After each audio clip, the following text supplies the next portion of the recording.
Nkwaniriza ku munange akyagyekomiddeko ensi Buganda anti munange ensi Buganda kuno kwe kwaffe Kabanda Musoke owennabalanga Bukoba Kyaggwe akaala amatendo nze nkubuuzaako nateera olunaku olwaleero kansuubire nti munange oli bulungi munnange nno olunaku olwaleero nzikiriza nkutuuseeko ennyanjula y'emboozi ez'enkyukakyuka mu byafaayo bya Buganda.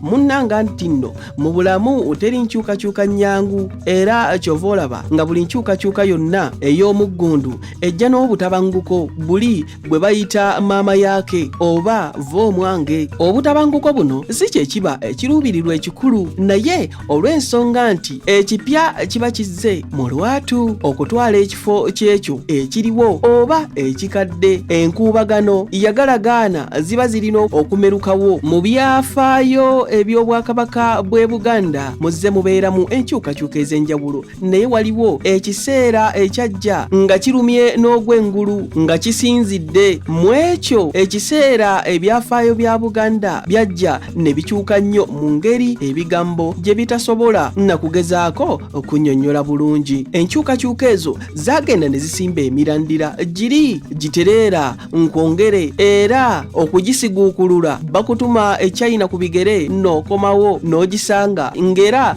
gikyaliwo ng'era gyezinira gudiikudde. Ky'olina okusookera ddala okumanya kiri nti ebyo ebiseera binyuma okukamala biyigiriza bya nsusso byawa Obuganda ebirungi biyitirivu ate era mu bufu bwe bumu obwo ne bijja bigizaalira eminyira giri gy'otalabanga ne wabaawo okufeesa okutalina katambaala. Nze muli nkakasa nti omuntu yenna bwe yeekenneenye ennyo era ne yettanira ebiseera bino bye tugenda okubanga tuwayamukko naawe nze naawe bwoya wange omuwuliriza wange oba omulabi wange mazima aba asobola okuyigiramu kyonna ekyetaaga okuyiga okusobola okutegeera engeri ensi eno gyetambulamu. Ekintu oluusi ekitulemesa okubaako bye tuyiga bwe bunafu obw'okwekubiira ennyo mu nsonga zino ezikwatagana ku byafaayo naye nze mbadde nteesa nti obunafu obwo tufube okubuteeka mu kitangaala. Ekyo kijja kusobola okutuwa akaaganya okubulengererawo nga butwesembereza okutulemesa newankubadde ebiseera ebyasinga okukyusiza ddala Obuganda byetuumye mwako akadde Abazungu n'Abawalabu we basinga okutumbula ensonga ebbiri ez'obusuubuzi n'eddiini. Obuganda bwali bwo bwalumbibwa dda mu bufunze. Ebiseera ebyo eby'enkyukakyuka sinziggu katusinga ku nsonga mu kiseera ekyo Abazungu we baatandikiriza okuyingira mu Buganda awo we tugenda okulandira mpola mpola munnange. Naawe tutambule naawe olugendo luno opaka ate gye tunaalutuusa. Mu kulingizaayo tulengera omwezi ogw'omukaaga mu mwaka 1877 bannaffe aba Church Missionary Society oba CMS okuva e Bungereza nga bayingira Obuganda baali bakulembeddwamu omwami Shagold Smith ng'ali ne Reverend Wilson ng'ate mu Novemba wa 1878 munnaabwe omulala omwami Alexander Macdo omwami Alexander Mackay naye n'ayingirawo mu kibuga erubaga wano ng'aveeri ezanziba gye yali akyali. Mwami Mackay oba muyite Makayi twamukazaako eri Amakayi okwanguya ensonga omanyi munnanga Omuganda teyeekaluubiriza era omwami ono mpagi nkulu nnyo mu byafaayo bino kubanga yafuukira ddala omwana owawaka. Makayi aba yakatereeza bw'ati w'anaasula ne wabaawo ekibiina ekirala eky'abakulisitaayo nakyo ne kiyingirawo mu Buganda nga bo beeyita ba Roman Catholic White Fathers abaali basindikiddwa okuva mu mambuka ga Ssemazinga wa Africa gye baali basimba amakanda gaabwe eri waggulu mu kibuga Algiers ekyali Algeria. Baali batambulira wansi w'ekibiina kye baali bayita Notre Dame de Africa Society. Bano nno bo nga Bafalansa nga basaseredooti Abakatoliki Abakatoliki bennyini bali abataliiko yadde akabuuza. Makayi yanyumya n'agamba nti nga 22 omwezi gwa Februari 1879 abantu bano beesogga Obuganda, naye teyakisanyukira nnyo kubanga nga bwe yagamba nti buli aba Church Missionary Society we bagenda nga n'abasaseredooti nabo nga basonga, naye abaasookera ddala okujja baali 2 bokka, Father Laudel Mapera ng'ali ne munywanyi we Brother Mansi. Waayitawo emyezi 4 gyokka mu Juni bannaabwe abalala 3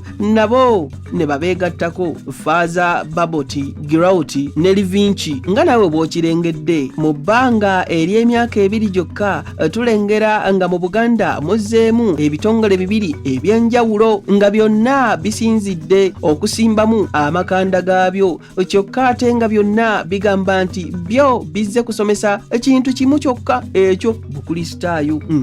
We twogerera bino byonna Abawarabu n'Obusiraamu byali byasimbadde amakanda gaabyo era nga go gaggumira dda okumanya eby'Ekiwarabu byali byaggumira dda ng'Abaganda munda wakati mu lubiri nga boogera n'okuwandiika mu Luwarabu. Jjukira nti Ssekabaka Assuuna II bwe yali ng'alamula Namulondo, Abawarabu baali batandikidde ddala okujja mu Buganda era mu mwaka ogwo ogwa 1867 Obusiraamu nga bweriisa nkuuli wakati mu Buganda nga era tewaliiwo muntu yadde n'omu bw'ati eyali awondera, naye omwami Ahmed bin Ibrahimu empapula ezimu oyo gwe zisinga okukoonako ng'Omuwarabu eyasookera ddala okuyingira mu Buganda mu mwaka gwa 1843 oba 45, naye ate era waaliwo aboogera ku mwami ayitibwa Seyimu eyajja mu Buganda mu 1848 nti naye oyo ye teyagenda mu lubiri kulabwa. Waliwo omwami omulala eyali ayitibwa Isa bin Hussein, ono nno yali asulira ddala mu lubiri kubanga yakuumako Ssekabaka Assuuna II nga yamuba ku lusegere. Ate empapula ezimu ne zisimira ddala era ne zikulaga nti okuviira ddala ku Mikookiro Abawarabu baali batandiikirizza okulabwa mu Buganda, so newankubadde Abawarabu baali bajja dda mu Buganda ekintu eky'okwefunziza ddala Obuganda naddala mu nsonga z'ebyobufuzi baali tebannaba kukiwunzikira ddala, ng'era tewaliiwo nnyo nsonga ebapapya, ekintu baali bakisensera dda mpola mpola. Naye Abazungu bwe baatandika okujja ate nga balaga nti basinzidde era nga bazze gawanye, awo n'Abawarabu we baatandikira okwagala okunyweza ekifo kyabwe ekyali kifunye avuganya, ate nga mazima bazze okuvuganya n'abo ate ng'abazze okuvuganya nabo balina embavu nga 12 ogw'ekkumi 1888 olutalo lwasitukawo mu Buganda Emmengo wakati w'Abakristaayo n'Abasiraamu olw'ensonga nti Abasiraamu baali basazizza Kabaka Kiweewa mu kyama, kumbe Abasiraamu baali babeetegekedde. Ho mwana weeka, awo nange n'enkulabira enkuubagano nga zitandise okwewagala wakati w'Abawarabu, Abasaseredooti, Abaprotesitanti n'enzikiriza ezawaka mu nju ezasangwawo zikasangwawo. Obuganda bugenda okukyetegereza obulungi nga butudde wakati mu nkulungo ey'enkyukakyuka eyali emansukako ogutafumba ng'amba omuliro, kyokka ate nga Abamisiri nga baagala okuwamba Buganda. Nkugambye wali emabbali ng'Abanyolo nga likyali liggwa lyennyini erijijiira. Ate ng'eno wakati mu lujjuliro ng'abaana ba Buganda ab'omu nju nga nabo batandise okwawukanira ddala ebintu eby'ekikulu n'okuttiŋŋana nga basinzidde ku misingi egy'amadiini agaali gasensedde. Wamma n'enkulabira ekivuguto ekuba omunaku yamputtu ddala anti tekya ekeera mu nviiri. Laba Ssekabaka Muteesa asooka bw'ajja n'ajja omukono mu ngabo. Awatali kuwannaanya kulala kwonna, Ssekabaka Mwanga II n'abaka engabo eyo, n'akwata engabo eyo ng'amanyi bulungi ebitiibwa bya jjajjaawe Ssuuna II ne kitaawe Muteesa I nga bwe bizze biba, era mu butuufu bw'atyo nga naye ayagala n'ekikye kibeere bwe kityo.